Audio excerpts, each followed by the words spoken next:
So I found that this combination of and Nislover suppresses my appetite the best, keeps me productive, and puts me in a very good mood.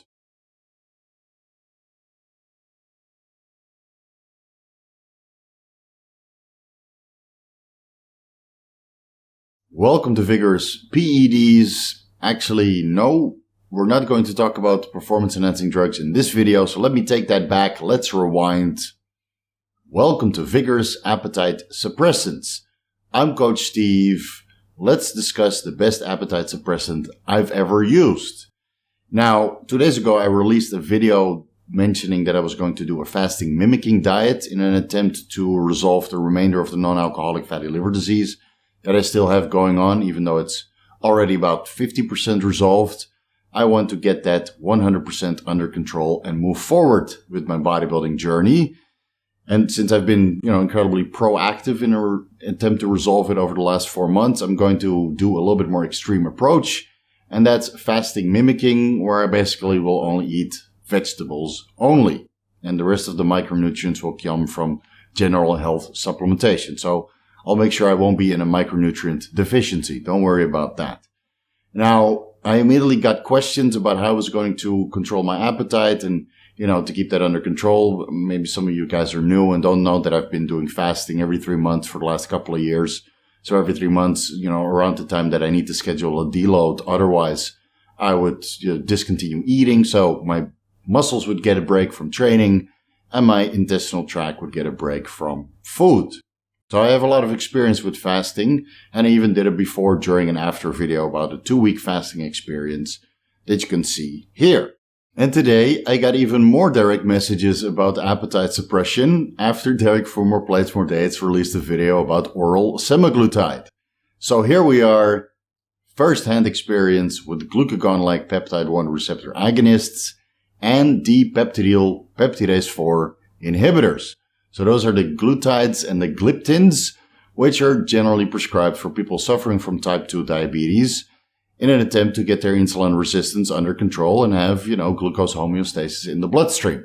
So let's start with the GLP-1 receptor agonist first.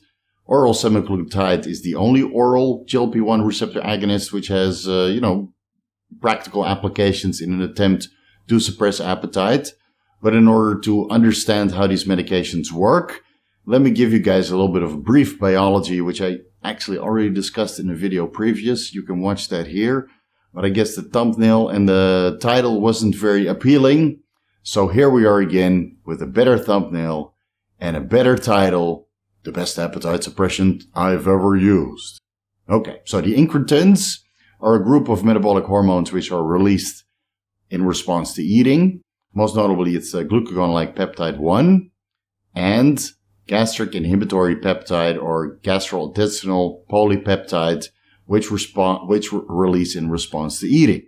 Now, GLP-1 promotes insulin secretion and amylin secretion in the beta cells of the pancreas, and GIP regulates stomach acid production and slows gastric emptying. Now, by promoting insulin and amylin secretion, of course, insulin contributes to glucose homeostasis, and amylin promotes satiation as a third part of this pathway. So you get appetite suppression from the GLP-1, GIP, and the amylin. And all three together will give you the best possible satiation that you would get. Now, for the guys that have experience with exogenous insulin, most of them notice that they're a little bit hungrier because they're bypassing this natural pathway of eating incretin release and then insulin and amylin release, because they skew the ratio between insulin and amylin. Normally, it's released in a ratio of about 100 to 1, 100 being the insulin and 1 being the amylin. But if you take exogenous insulin, you're skewing this ratio because you might actually blunt the release of insulin because you're already controlling your blood sugar levels with exogenous insulin. So this ratio skews and you're no longer following this natural pathway, allowing you to eat a lot more food during the off season. But during a contest prep or when you're fasting, that's not really desired and you're trying to optimize this pathway even though you're not eating. So now we can send a false signal with a glucagon-like peptide receptor 1 agonist, which stimulates a little bit of insulin release and a little bit of amylin release. Again, glucose has to enter the beta cells of the pancreas for a sufficient amount of insulin and amylin release. GLP-1 simply optimizes this part of the process. So you won't see, weird low blood sugar readings on glucagon-like peptide 1 receptor agonists unless you really overdo them in cases where you're fasting. So in most cases, glucose homeostasis remains because you still need some sort of glucose, whether that comes from, conversion from protein or stored backbones, the glycerol backbone from stored body fat going through gluconeogenesis, or from actual food. You still need some sort of glucose in the bloodstream for insulin to be secreted. Now, the good thing is about glucagon-like peptide 1, it has the most inhibitory effect on appetite besides the GIP and the amylin. So by taking a GLP-1 receptor agonist, you get a tremendous amount of appetite suppression, considering you didn't eat. Otherwise, you would, get comparable appetite suppression in response to food.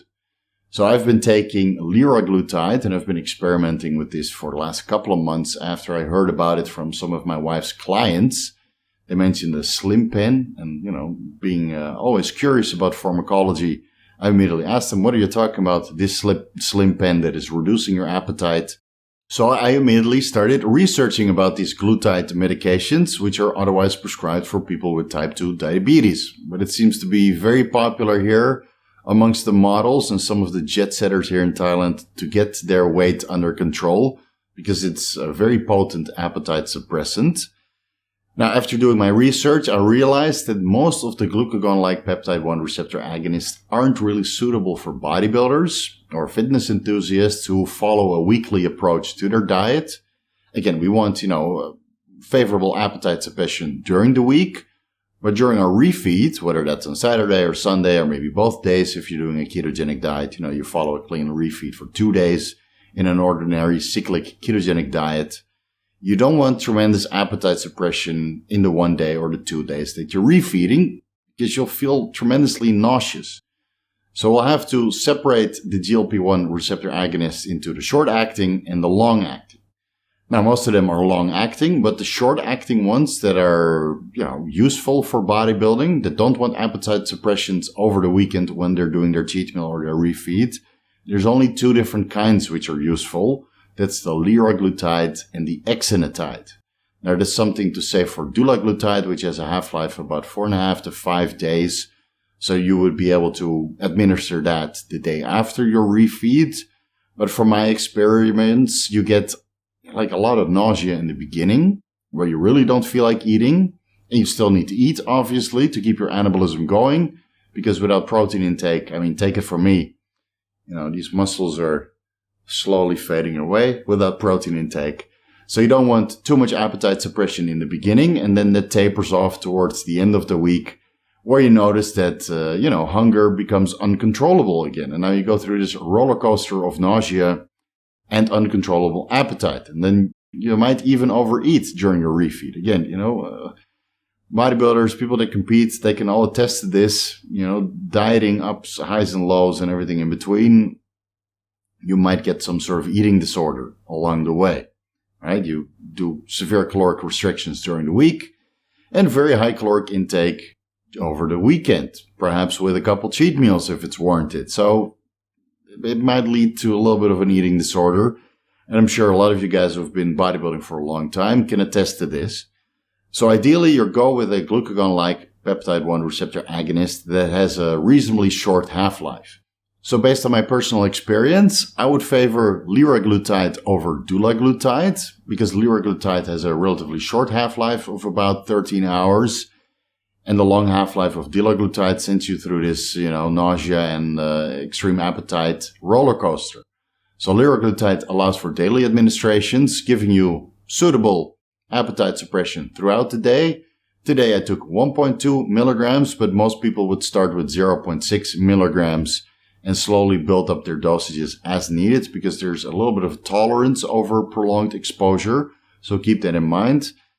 Still, in most cases, 0.6 to 1.2 milligrams of liraglutide is more than enough appetite suppression that you can still eat, but you don't tend to overeat. Again, when you do eat, you feel full with a smaller meal portion or smaller caloric intake. And when you eat a little bit too much, you get pretty nauseous. So that prevents you from overeating. Now, the good thing about Liraglutide is that, you do your Saturday administration. So I would take it from Monday to Saturday because my refeed is on Sunday. By Sunday afternoon, I will be able to go out for a cheat meal or do a refeed because it's been, mostly metabolized by that time. So I'll list all the commercially available and FDA-approved GLP-1 receptor agonists here on the screen, so you guys can get a brief overview of the half-lives, which should help in your decision-making process. Like for me right now, since I'm doing fasting mimicking, I will be able to take Liraglutide. But again, I prefer daily administration instead of taking Liraglutide maybe every 4 days. And personally, I didn't really like the nausea that you could get from these kinds of medications because it can be pretty severe. But I can tell you right now that dosing the Liraglutide every day, really, I have no appetite and no nausea. I can just go about my business, be productive, pump out these videos for you guys on almost a daily basis. I had to skip yesterday, but I got a little bit busy. I'm sorry, my apologies.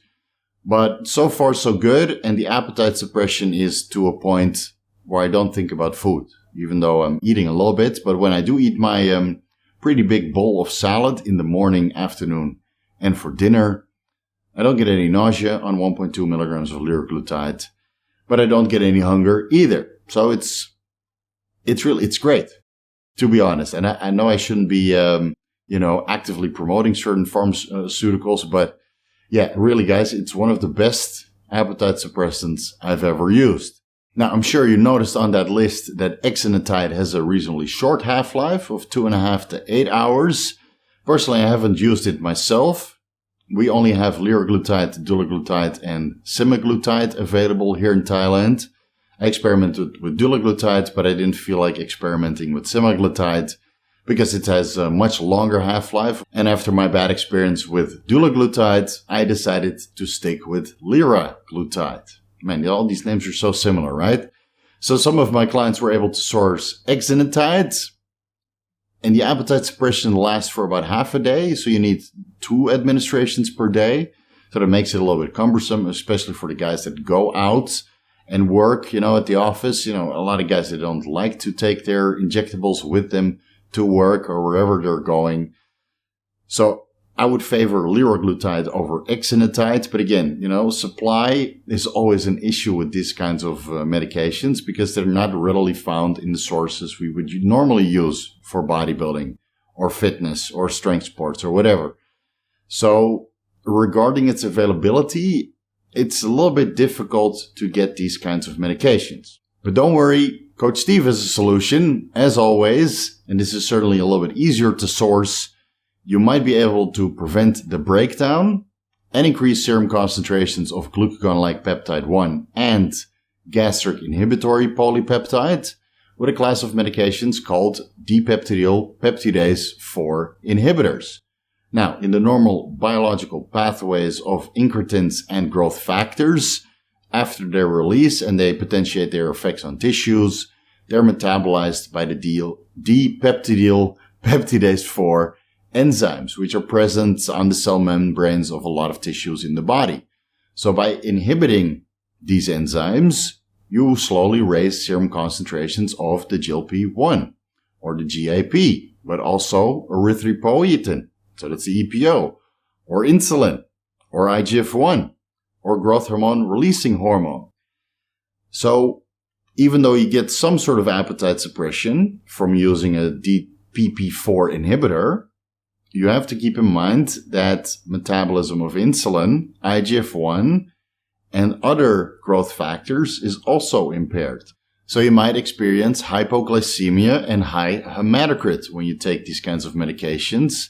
Again, there's never a free ride. So even though it might sound appealing, like, yes, I'm going to suppress my appetite by preventing the breakdown of GLP-1 and GAP, you get some overlapping effect by preventing the breakdown of insulin and IGF-1.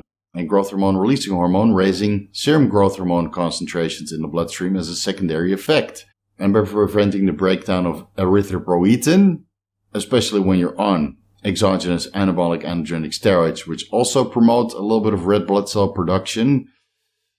There's a user manual involved, and you really have to pay attention to your blood work and have fundamental understanding of your blood glucose levels. Now, I've used the DPP4 inhibitor several times with very advanced athletes that use IGF-1, so we're trying to prevent the breakdown of exogenous IGF-1, especially the Increlex or the iPlex, which is very expensive. Again, hypoglycemia is a common side effect of these DPP4 inhibitors. And personally, I would only use them during the off season, but they are a lot easier to source on the online pharmacies. Now, considering that they have potential for hypoglycemia and increased hematocrit, I would also stick with the DPP4 inhibitors, which have a reasonably short active life, so you can start them and discontinue them on a day's notice. Now, the ones that I've experimented with and recommended to some of my more advanced clients are Saxenda, Sitagliptin, and Vildagliptin. Those three have a reasonably short half-life. Now, some of the DPP4 inhibitors, they don't mention their half-life, so I didn't want to experiment with those. And again, I usually would take them around IGF-1 administrations to prolong the active life and prevent breakdown of this precious and expensive, hard to source IGF-1. Now, in cases where you're trying to suppress your appetite, you might have to take a low dose several times per day to prevent the breakdown of GLP-1 and GIP. But again, the lowest effective dose is probably the best sustainable approach because you don't want to experience hypoglycemia or increased hematocrit. So I'm not going to go into dosing. I mentioned that in depth in the off-season protocols to prevent insulin resistance ebook. You can find it on my website at VigorousSteve.com/shop. I mentioned the GLP-1 receptor agonist in the comprehensive guides to responsible insulin use. And I will mention them a little bit more in depth in the upcoming Fat Loss Pharmacology ebook, which will contain several protocols on how you can incorporate these GLP-1 receptor agonists in an attempt to suppress your appetite and get your diet under control 100%. I'm almost ready for proofreading, so stay tuned. It should be ready in about 2 or 3 weeks from now, because I want to make sure that it covers any possible question that, it could raise after reading some of the segments. So it'll be as in-depth as it should be. Stay tuned. And before I forget, if you decide to go with a dipeptidyl peptidase 4 inhibitor, make sure you avoid formulations with sodium glucose transporter type 2 inhibitors, because you don't want to excrete additional glucose through your kidneys when you're already preventing the breakdown of IGF-1 and insulin, and could potentially result in hypoglycemia. And when you combine that with the sodium glucose transporter type 2 inhibitor, you're losing even more glucose through the kidneys. And besides that, even if you were not to experience severe hypoglycemia through this combination medication, excreting glucose through the kidneys can also lead to urinary tract infection. So keep that in mind. If you see the, SGLT2I, sodium glucose transporter type 2 inhibitor on the list of a dipeptidyl peptidase 4 inhibitor, avoid that medication at all costs, because severe hypoglycemia and urinary tract infections are not worth the appetite suppression. And before we close off this video, let me give you guys the complete protocol of appetite suppression that I'm following right now during this fasting mimicking diet. I'm taking 1.2 milligrams of Liraglutide, 50 milligrams of modafinil, and 3 milligrams of Ribulsine from Gorilla Mind. And I think I'm running out. I got about a week left. So, Derek, I would appreciate another supply of Ribulsine. So, 1.2 milligrams of Liraglutide to get my appetite under control and send a false signal of satiation by stimulating the GLP-1 receptors. staying productive, staying focused, and getting a little bit of additional appetite suppression from the modafinil, 50 milligrams per day. And I sprinkle in the ribulsine about 2 times per day, 3 milligrams per serving. So let's say 3 milligrams upon waking before I do my fasted cardio. And then sometime in the afternoon, usually after I finish recording videos for YouTube, to keep up with the daily upload schedule, another serving of 3 milligrams of ribulsine. And the main reason why I decided to combine modafinil with ribulsine specifically is because they have some serotonergic overlap. So both compounds are known to create some serotonin-like effects in the brain, which contributes to a further reduction in appetite. Some of you guys might know that I was supplementing with 5-HTP pretty much year-round to increase serotonin concentrations in the brain, which help with appetite reduction and keep appetite under control. But ribulsine and modafinil keep that pathway going by their serotonergic and serotonin-like effects. And I like to go with ribulsine over yohimbine because ribulsine is a little bit more potent in its serotonergic effect, and you get less side effects. So you don't get this wired and jittery feeling that you observe with yohimbine or increase in blood pressure.